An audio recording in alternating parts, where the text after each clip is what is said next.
претпоставам дека и растенијата имаат душа, па така верувам дека енергиите, така и луѓето и растенијата, доколку се поклопат и доколку нели ние им зрачиме со позитивна енергија, верувам дека растенијата ја чувствуваат и на некаков начин тоа помага во нивно растење, затоа што мене нели можеме да слушнеме во меѓу народот се кажува она има лесна рака, се што ќе стави во земја се фаќа.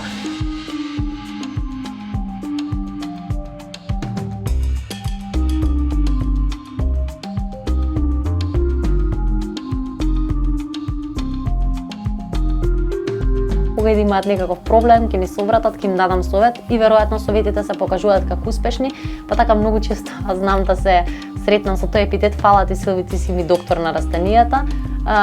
Веројатно така оние ме доживуваат на кој што сум им помогнала и навистина ми е драго за тоа.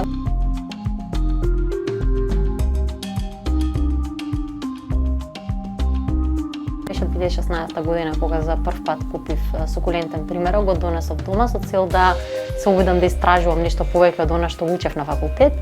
и со тек на времето едно по едно се зголеми колекцијата и сега имам преку 1000 видови во мојата стаклена градина која што е направена од Лексаник.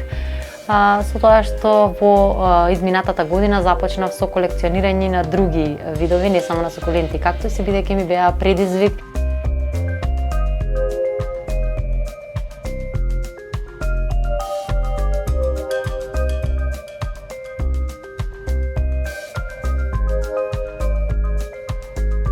Самото хоби е доста скапо,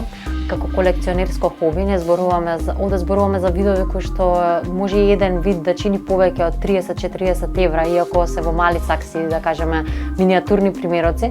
Па така и не е лесно нивно увезување, бидејќи во Македонија нашите цвеќари не изобилуваат со многу голем број на видови и најчесто се договараме колекционерски, разменуваме или се купуваат преку колекционери од Србија, Бугарија, или од посебни места каде што се расадници во Португалија, Шпанија, затоа што тие клими се поволни за сукулентите.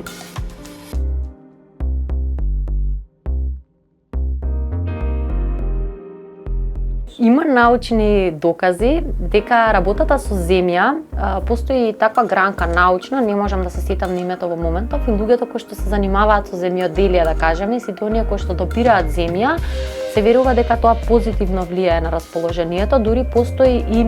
терапија психолошка со помош на растенија, која што се базира на тоа да ги релаксира луѓето, односно да им помогне нивниот ментален склоп, значи нивната негативна енергија да ја канализираат преку тоа што ќе се насочат во одгледување на растенија и на тој начин ќе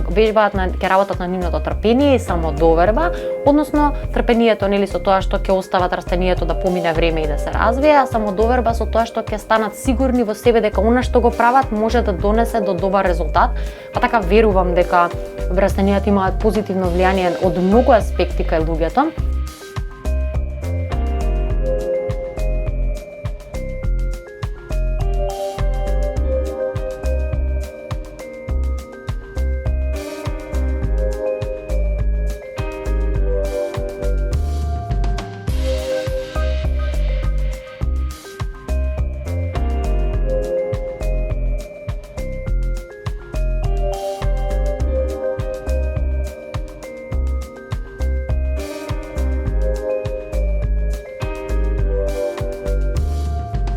Тоа е како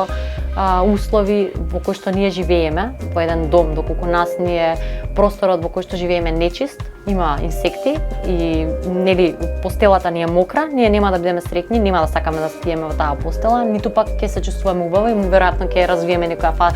фаза на депресија и понатаму нели ќе се уништуваме како луѓе, така и растенијата во нивниот дом, доколку ги немаат задоволено основните услови за живот, ќе започнат да се уништуваат, ќе се разболат, па и ќе дојдат до нивно изумирање.